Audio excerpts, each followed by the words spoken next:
CNBC's Hampton Pearson is standing by at the Labor Department. He's going to have those numbers for us in just a few seconds. This is the number the markets have been waiting for. Hampton.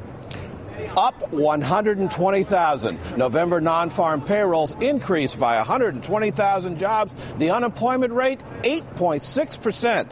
Average hourly earnings down 0.1%. The last time we had an unemployment rate of 8.6% was in March 2009 when it was the same number.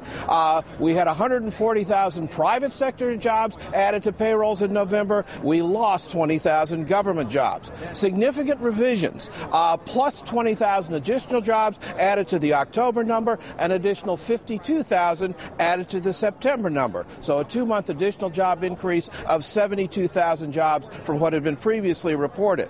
Job gains, retail trade up 50,000, professional and business services up 33,000, leisure and hospitality gaining 23,000, healthcare an additional 17,000. The biggest job losses, construction lost 12,000 jobs, and in that public sector decline, we saw 5,000 postal workers lose their jobs.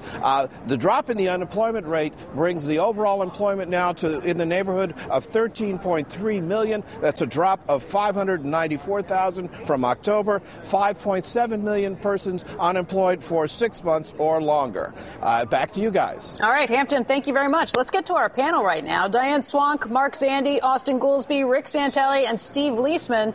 And guys, watching the market reaction to this, there was a quick drop-off when people heard 120, maybe right about in line or even lower than what some people had been expecting. But 8.6%, Rick, that's a big number that a lot of people hadn't been expecting, a much smaller number, and that may be what the futures are reacting to right now.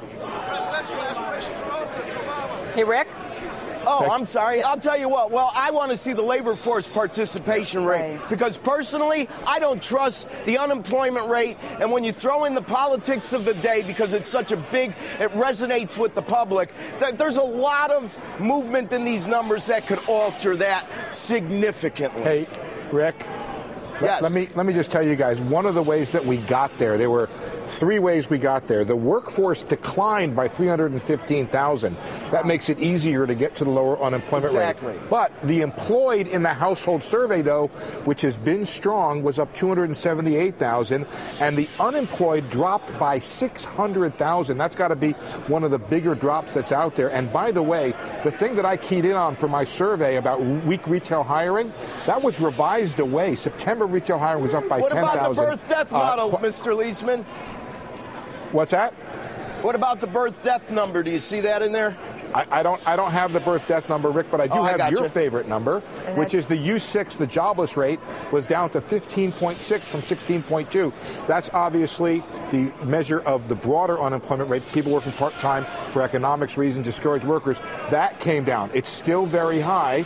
Those employed 27 weeks or longer also declined to 5.6 million from 5.8 million. But I think the other thing you'll see is that there's relative good strength throughout the column there. You'll notice that Hampton mentioned the 2 biggest decliners, but I think there were only 2 or 3 of the overall sectors that actually declined in job growth. Hey, Steve, do you have average hours worked there?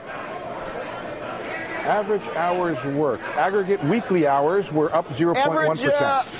Average hours 1.8 and 34.3 on the weekly. So that's unchanged. Okay. Hey, Diane, what do you think of this report?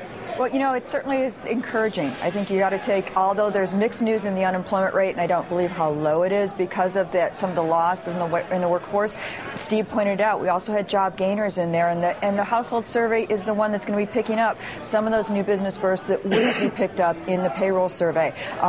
Small businesses, I'm not ready to call it a success. I have my cautions with both Mark and Austin on this, but I think it's really important that we're seeing the household survey start to really pick up a little bit in terms of generating jobs. That's a very important number.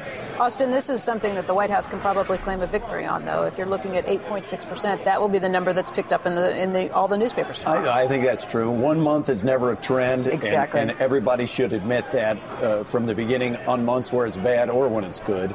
But I think you want to keep an eye out on this small business formation. If you start seeing that, that'd be a great sign because that'd be getting us back to what used to be a normal recovery.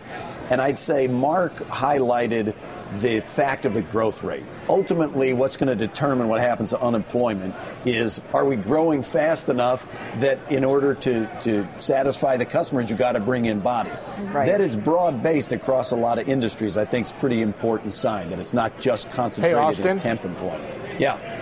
Austin, I mean, everything is subject to revision now, right? So if you have this decline in the unemployment rate, you could make an assumption that that is correct and that maybe the growth numbers should be revised higher.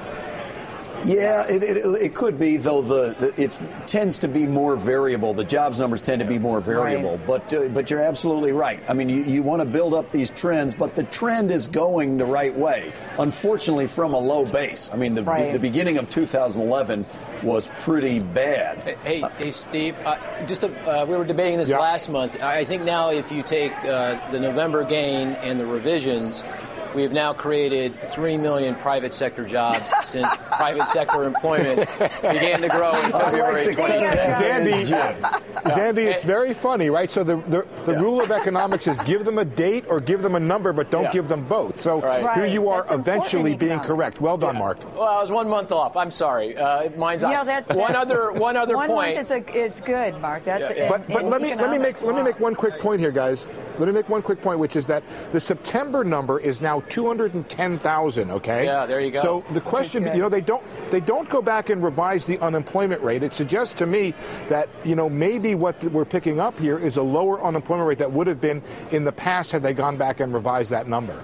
Look, you might be right, though. The thing to remember is growth wasn't that strong. So it's hard to see that if growth wasn't in the at least 2.5–3% range, that there would be really substantial drops in unemployment. But you could be right. And there was a real catch-up in September from August. August was purely weak. So, it's good. We want to take everything we can get at this stage of the game. All the data suggests... But remember... Hold on. We haven't heard from Mark. All the data suggests that small business growth is starting to pick up. Yep. I mean, household employment... Now, this is from my mind's eye, Steve, so I may not have it exactly right. But in the last 4 months, I think we've created over 1 million household jobs. And that's a boatload of jobs. The ADP numbers for small businesses were very positive. I got an email from Dunkelberg this morning, based on his small business survey. That's showing a lot of juice. The fact that the revisions to the payroll employment are up each month suggests that, as the BLS gets more information from smaller businesses, they're adding that in. So it feels like that we're starting to get small businesses kicking in, and that is so vital to getting the job market moving forward. Austin, is there something you're near 1 million mark over 3 months.